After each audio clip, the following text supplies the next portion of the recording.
नमस्कार दोस्तों, कल आप लोगों का गणित का पेपर होने वाला है। तो मात्र एक दिन शेष बचा है आपके लिए।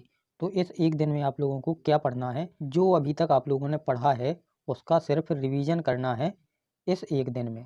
तो इस वीडियो में आप लोगों के लिए हर एक चैप्टर से कुछ इम्पोर्टेंट पॉइंट जो सीधे सीधे आप लोगों के वस्तुनिष्ठ प्रश्नों में आप लोगों को देखने को मिल सकते हैं, और इम्पोर्टेंट चैप्टर के फॉर्मूले पढ़ने वाले हैं, जिसकी सहायता से आप सभी प्रश्नों को हल आराम से कर सकते हैं।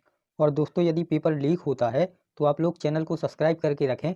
जैसे ही प्राप्त होता है वैसे ही अपलोड कर दिया जाएगा, और आप लोग बेल आइकॉन भी प्रेस कर लें ताकि नोटिफिकेशन आपके पास सबसे पहले आए और उसका फ़ायदा आप लोग उठा सकें। तो चलिए दोस्तों, स्टार्ट करते हैं वीडियो को बिना समय गवाए हुए और बढ़ते हैं बोर्ड एग्जाम 2023 कक्षा 10 मैथ। तो दोस्तों, अध्याय 5 तक पिछली वीडियो में कवर किया गया है। इस वीडियो में अध्याय 6 से जो कुछ आप लोगों को पढ़ना है उसके टॉपिक सिर्फ टॉपिक, उसका डिस्क्रिप्शन नहीं दिया जाएगा, क्योंकि वीडियो बड़ी हो जाती है तो आप लोग फिर देखते नहीं हैं। वीडियो को अंत तक जरूर देखें, बहुत लाभदायक होने वाली है यह आपके 11 मार्च को होने वाले पेपर के लिए। तो चलिए स्टार्ट करते हैं। आपको अध्याय 6 से त्रिभुज से क्या पढ़ के जाना है। 3 टॉपिक पढ़ना है आप लोगों को। पहला है पाइथागोरस प्रमेय। तो यह प्रमेय भी आप लोगों को पढ़ना है, इसका कथन भी याद करके जाना है, और इससे रिलेटेड सवाल भी आप लोगों को 2 या 3 की प्रैक्टिस कर लेनी है। और सेम इसी प्रकार थेल्स प्रमेय पढ़ना है और आधारभूत समानुपातिकता प्रमेय। यह तीनों प्रमेय आप लोगों को पढ़ के जाना है। इसके बाहर अध्याय 6 से पूछे जाने वाले प्रश्न नहीं जाएंगे। आगे बढ़ते हैं और देखते हैं अध्याय 7। अध्याय 7 जिसका नाम है निर्देशांक ज्यामिति। तो यह टॉपिक आप लोगों के लिए बहुत इंपॉर्टेंट है। हर एक पॉइंट इंपॉर्टेंट है इस चैप्टर से। उन पॉइंटों में से जो अति महत्वपूर्ण पॉइंट है उसको इस वीडियो में लिया गया है। केवल 5 पॉइंट हैं, इनमें से आप लोगों को सीधे सीधे प्रश्न वस्तुनिष्ठ में देखने को मिलेंगे, और जो फॉर्मूले हैं उन्हीं फॉर्मूले की सहायता से आप इनके सवाल भी हल कर सकते हैं। तो पहला पॉइंट पढ़ना है आप लोगों को, याद रखना है, पढ़ना नहीं है, इसको याद ही रखना है कि मूल बिंदु के निर्देशांक हमेशा 0 0 होते हैं। दूसरा पॉइंट है जो इम्पोर्टेंट पॉइंट है, एक्स अक्ष पर स्थित किसी बिंदु के निर्देशांक एक्स और 0 होते हैं। जब बिंदु एक्स अक्ष पर स्थित है तो y बराबर 0 हो जाता है, इसलिए x और 0 होते हैं एक्स अक्ष पर स्थित बिंदु के निर्देशांक। इसी प्रकार y अक्ष पर स्थित बिंदु के निर्देशांक 0 और y होते हैं। तो जब कोई बिंदु y अक्ष पर स्थित होता है तो x अक्ष के निर्देशांक 0 हो जाते हैं, इसलिए यहाँ 0 और y है, y अक्ष पर स्थित किसी बिंदु के निर्देशांक। अगला पॉइंट जो आप लोगों को पढ़ना है, बहुत इंपॉर्टेंट है यह पॉइंट आप लोगों के लिए, दो बिंदुओं के बीच की दूरी। यह दूरी का फॉर्मूला है, इसे आप लोगों को याद करके जाना है, दिमाग से हटना नहीं चाहिए। दो बिंदु कौन कौन से हैं, x1 y1 और x2 y2। आप लोगों को पेपर में इनकी जगह कोई अंक भी दे दिए जाएंगे, तो आप लोगों को सिर्फ इसी फॉर्मूले को याद रखना है, और जो वैल्यू दी जाएगी आप लोगों को, मान दिया जाएगा, उसको सीधा इसमें पुट करके आंसर प्राप्त कर सकते हैं। फॉर्मूला क्या है, ए बी बराबर under root x2 minus x1 का square plus y2 minus y1 का स्क्वायर। यह दूरी का फॉर्मूला होता है, बहुत इंपॉर्टेंट है। स्टार लगा रहा हूँ, यह आप लोगों को 2023 में मिलेगा ही मिलेगा देखने के लिए, यह गारंटी है। अगला पॉइंट आप लोगों को याद रखना है, यह भी फॉर्मूला ही है, इसे भी आप लोगों को याद करना है। क्या है इसमें, दो बिंदुओं a x1 y1 और b x2 y2 को जोड़ने वाले रेखाखंड AB को m अनुपात n के अनुपात में आंतरिक रूप से विभाजित करने वाले बिंदु P x y के निर्देशांक ज्ञात कीजिए। यह ऐसा प्रश्न पूछा जाएगा, तो उसमें आप लोगों को फॉर्मूला लगाना है m x2 plus n x1 बटे m प्लस n। तो यह x का मान हो जाएगा, और m y2 plus n y1 बटे m प्लस n, यह y का मान हो जाएगा। तो इन x y के मान आप इस फॉर्मूले से ज्ञात कर सकते हैं। आगे बढ़ते हैं दोस्तों वीडियो में और देखते हैं अध्याय 8। अध्याय 8 में है त्रिकोणमिति परिचय।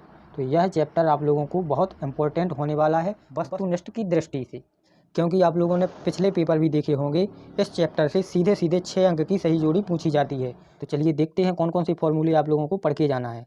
पहला फॉर्मूला है साइन थीटा। तो साइन थीटा को 1 कोसेक थीटा भी लिख सकते हैं, यह आप लोगों ने पढ़ा होगा। और इसका जस्ट अपोजिट होता है, उल्टा होता है कोसेक थीटा।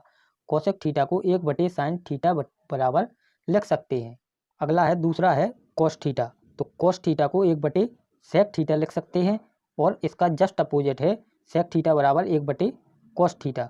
इसको सेक थीटा को 1/कोस थीटा लिख सकते हैं। साइन थीटा कोसेक थीटा का उल्टा होता है, और कोस थीटा सेक थीटा का उल्टा होता है। अगला है टेन थीटा, तो टेन थीटा को 1/cot थीटा के रूप में लिख सकते हैं और इसका जस्ट अपोजिट है कॉट थीटा को 1/tan थीटा के रूप में लिख सकते हैं। टेन थीटा का अपोजिट होता है कॉट थीटा।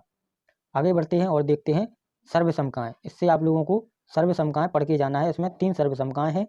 इन तीनों को आप लोगों को एकदम कंठस्थ होनी चाहिए। इनकी ज़रूरत किसी भी सवाल में भी पड़ सकती है और यह वस्तुनिष्ठ में भी सीधे पूछ सकते हैं। खाली स्थान में कहीं भी आप लोगों को देखने को मिलेंगी। पहली सर्वसमका है sine square theta plus cos square theta बराबर 1। यह आप लोगों को याद करना है। दूसरी है 1 प्लस कोट स्क्वायर थीटा बराबर कोसेक स्क्वायर थीटा। और तीसरी है 1 प्लस टेन स्क्वायर थीटा बराबर सेक स्क्वायर थीटा। इन तीनों सर्वसमकाओं को आप लोगों को याद करके जाना है, बिल्कुल कंठस्थ। आगे बढ़ते हैं और देखते हैं कुछ और इम्पोर्टेंट फॉर्मूले जो आपकी परीक्षा के पॉइंट ऑफ व्यू से इम्पोर्टेंट हैं। साइन 90 माइनस थीटा बराबर होता है कॉस थीटा और इसी का जस्ट अपोजिट होता है कॉस 90 माइनस थीटा बराबर साइन थीटा। तो त्रिकोणमिति में आप लोगों को क्या सहूलियत होने वाली है, आपको यह 3 पढ़ना है, याद करना है और इसी के जस्ट अपोजिट यह फॉर्मूले बन के आपके तैयार हो जाएंगे। तो इन 3 को याद करना है, यह 3 इनके सिर्फ उल्टे कर देने हैं तो वह आपको बिना याद किए याद रहेंगे। दूसरा है टेन 90 माइनस थीटा बराबर कॉट थीटा और इसी का जस्ट अपोजिट है कॉट 90 माइनस थीटा बराबर टेन थीटा। अगला है सेक 90 माइनस थीटा बराबर कोसेक थीटा और कोसेक 90 माइनस थीटा बराबर सेक थीटा, यह इसका अपोजिट है। और जो छठवां पॉइंट आप लोगों को पढ़ना है वह है त्रिकोणमिति सारणी। तो यदि आपके पास है, बुक में है, तो आप वहाँ से पढ़िए, नहीं तो वीडियो के अंत में उसकी स्लाइड आप लोगों को शो करवा दी जाएगी, तो आप स्क्रीनशॉट लेकर उसको अपने पास रखिए और उसे याद करके जाना ही जाना है, क्योंकि उससे भी आप लोगों की 2 सही जोड़ियाँ बन के तैयार होती हैं।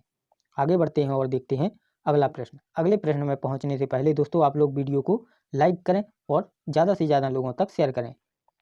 आगे बढ़ते हैं और देखते हैं अध्याय 10। अध्याय 9 से त्रिकोणमिति के ही भाषा वाले सवाल हैं, जो किसी खम्भे को गिराया जाता है या मीनार पर चढ़ के देखा जाता है, नीचे से पेड़ को देखा जाता है, इस प्रकार के सवाल हैं।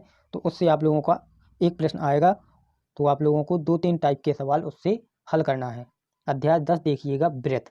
ब्रेथ से कुछ इंपॉर्टेंट पॉइंट आप लोगों को याद रखना है, जो आपके वस्तुनिष्ठ प्रश्न और 2 अंक में आने वाले प्रश्नों के लिए इम्पोर्टेंट होने वाले हैं।